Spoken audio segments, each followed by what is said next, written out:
오늘은 골퍼 분들이라면 한 번쯤은 느껴보셨을 카트비 10만원, 그늘집은 호텔값 이 문제를 정면으로 다룬 소식을 준비했습니다. 그동안 3조 원이 넘는 세금 혜택을 받아온 대중형 골프장들, 이제는 정부와 국회 앞에 심판대에 오른 상황인데요.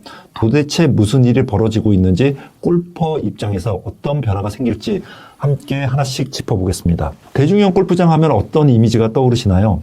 회원제보다 싸고 골프 대중화를 위해 만들어진 곳, 이렇게 알고 계신 분들이 많은데요. 현실은 조금 다릅니다. 카트비 10만원은 기본, KDP는 13에서 15만원, 또 KDT까지 하면 1, 2만원, 2, 3만원 나갈 수 있고요. 그늘집에 가면 호텔급 가격, 비가 쏟아져도 골프장에서 휴장 선언 안 했습니다. 한마디 하면 환불이나 취소는 불가능하고요.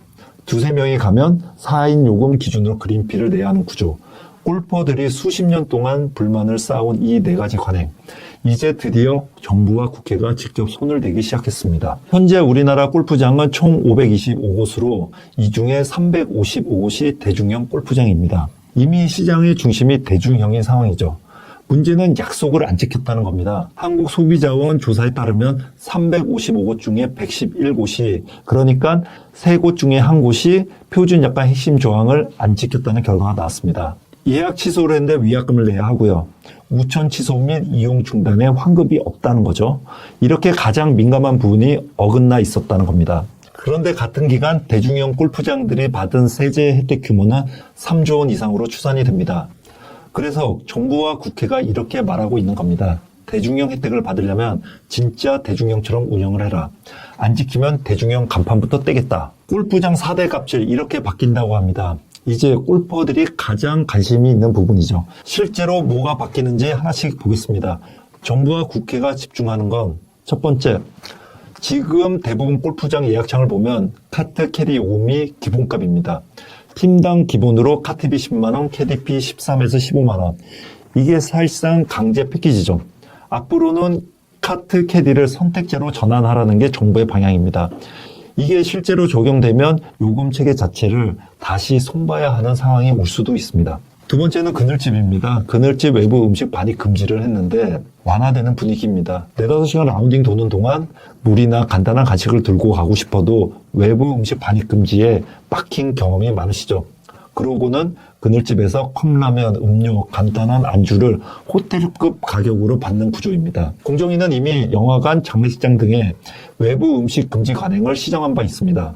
이제 골프장도 같은 기준을 적용하겠다는 신호를 볼 수 있습니다. 세 번째는 우천시 취소 환불입니다. 이것을 기상청 기준으로 객관한다는 겁니다. 그러면 우천 취소 부분이 골퍼들의 가장 민감한 부분 중에 하나였는데요. 비는 미친 듯이 오는데 골프장이 휴장선을 안 했다면서 와서 취소해라는 등등, 이런 경험은 다 해보셨을 겁니다. 앞으로는 기상청 데이터 기준으로 우천 환불을 객관화하겠다는 겁니다. 예를 들어 기상청 예보 기준으로 강수 확률이 70% 이상 또는 시간당 3mm 이상이면 전액 환불이나 취소를 원칙으로 하겠다는 내용이 담겨 있습니다. 골프장 재량으로 애매하게 돌려 말하던 시대는 점점 끝나가고 있습니다. 네 번째는 지금까지는 두세 명이 가도 4인 기준의 요금을 내거나 아니면 2, 3인 라운딩을 안 받습니다. 이런 경우가 많았죠.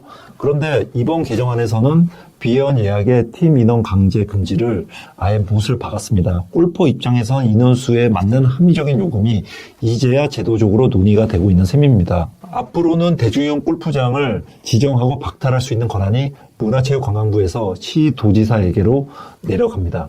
정리해서 말하면 관할 지자체가 직접 실태조사, 약관을 어기면 처음에는 시정명령, 두 번째는 과태료, 그래도 안 고치면은 대중형 취소, 여기까지 갈 수 있다는 겁니다. 대신 인허가는 조금 더 편해지고 대중형 간판을 다는 이상 공공성을 위해 반드시 지켜라는 구조로 바꾸겠다는 메시지입니다. 그런데 특히 이 부분에 대해서 민감한 것은 제주도입니다. 이 이슈에서 제주도는 굉장히 민감한 지역입니다. 관광객은 몰리고 세제 혜택까지 받으면서 사실상 이중 프리미엄 시장이 형성돼 있다는 평가가 많습니다. 예를 들어 도민이 주중에 그린피가 10만 원대로 골프를 치는데 카트비가 8만 원, 10만 원, KDP가 15만 원 붙으면 1인당 부담이 한 20만 원 안팎으로 올라갑니다. 관광객이 많다는 이유로 그린피를 올리면서 우천 환불 취소를 느슨하게 적용하거나 그늘집 가격을 높게 유지하는 곳도 적지 않다는 지적이 있습니다. 이제 대중형 지정 취소 권한이 제주도로 넘어오면 제주도는 골프장별로 요금 체계, 약관 구조, 선택제 도입 여부, 우천 기준 공개 여부 이런 것들을 직접 들여다보고 대중형 간판을 달 자격이 있는지를 판단해야 합니다. 앞으로는 제주도 대중형 기준이 따로 나올 수도 있는 상황입니다. 앞으로 우리가 볼 변화를 정리해보면 대중형 골프장 355곳, 이들이 받아온 세금 혜택 3조 원, 그리고 500만 골프 시대. 이제 판이 너무 커져서 그냥 넘어가자가 아니라 이제는 기준을 다시 세워야 한다는 단계까지 온 겁니다. 전문가들은 이렇게 보고 있습니다. 대중형이 이름만으로 남을지 진짜 자격이 있는 곳만 쓸 수 있는 타이틀이 될지 이번 제도 개편이 그 경계선을 정하는 과정이 될 것 같습니다. 수십 년 넘게 굳어진 간행이 이제 제도 안에서 흔들리고 있고 이게 수도권이든 제주권이든 지방이든 전체 골프장 시장의 경고 신호가 될 거라는 분석입니다. 오늘은 카트비 10만 원, 그늘집, 클럽하우스, 호텔값 등등 상징이 되는 대중형 골프장의 관행, 그리고 그걸 손보려는 정부 국회 움직임까지 살펴봤습니다. 여러분은 어떻게 생각하시나요? 카트 캐디 선택제 찬성이신지, 우천 취소 및 환불 기준 이 정도면 합리적으로 보시는지, 그리고 대중형 간판을 못 달게 하는 제재 어느 정도까지가 적당하다고 보시는지 여러분의 의견을 댓글로 많이 남겨주시면 다음 영상에서 함께 소개해 보도록 하겠습니다. 영상이 도움이 되셨다면 구독, 좋아요, 알림 설정을 부탁드리겠습니다. 시청해 주셔서 감사합니다.